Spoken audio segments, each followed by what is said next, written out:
il faut, il faut jamais faire des analogies avec des personnages historiques ou avec des personnalités.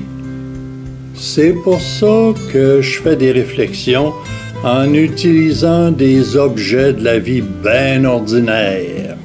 C'est beaucoup plus payant comme ça. Cette fois-ci, là, je propose une réflexion à partir des miroirs. J'ai été élevé dans une quincaillerie. Ça veut dire que dans ce temps-là, on coupait du verre, puis on coupait des miroirs. Et puis, je devais avoir 6-7 ans.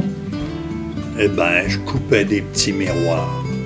Ces petits miroirs-là, faits avec des retailles, ça servait à être placés dans des sacoches. Tout le monde avait des petits miroirs dans sa sacoche. Il y avait quelque chose, on prenait le petit miroir. Aujourd'hui, c'est remplacé par les téléphones intelligents, mais il n'y a rien de plus intelligent qu'un petit miroir. On se regarde, puis si on a de l'allure, on se présente.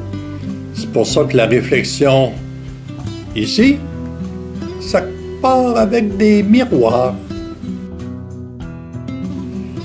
Le miroir, c'est un peu comme un sondage. C'est ma réalité à un moment présent. Le matin, on se regarde.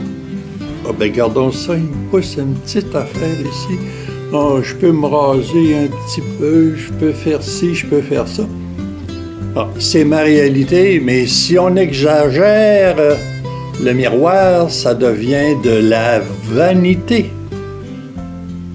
Donc, miroir, c'est un signe de réalité actuelle, un signe de vérité.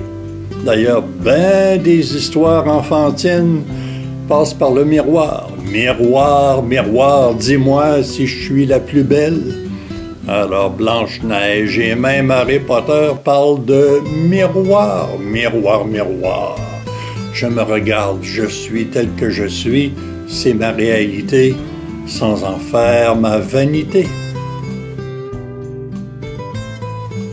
Vous me voyez pas beaucoup, hein? Ça, c'est un miroir comme on en met dans le temps de l'Halloween. C'est un miroir déformant. Je suis caché en arrière pour pas montrer mes défauts. Vous vous rappelez aussi des miroirs qui grossissent. Le moindre petit bouton devient un volcan derrière tout cela. Si le miroir du matin, c'est ma réalité, ma vérité, ben, dans les expositions à Halloween et avec les miroirs grossissants, c'est mon exagération.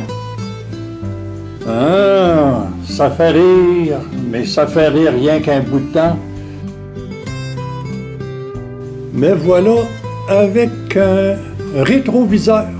Il y en a des petits qui servent aux dentistes, ils veulent regarder qu'est-ce qui se passe en arrière des dents. Il y en a des plus gros qu'on retrouve sur les véhicules. Il y a des gens qui voudraient tellement avoir de grands rétros. Regardez juste l'histoire, ce qui s'est passé. Ce sont des gens pessimistes. C'est bien de regarder en arrière, de voir s'il n'y a pas quelqu'un qui nous frôle, etc.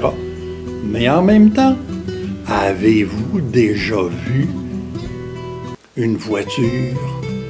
Le pare-brise en avant est beaucoup plus grand que les rétros. C'est une métaphore qu'on devrait retenir. C'est bien d'avoir les rétros, c'est bien de se fonder sur l'histoire, c'est bien de voir d'où nous venons, mais en même temps, c'est encore plus important de savoir où nous allons.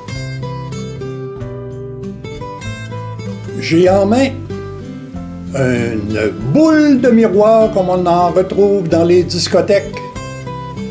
Fini les réflexions du matin, fini les rétroviseurs, c'est la boule de miroir de la discothèque.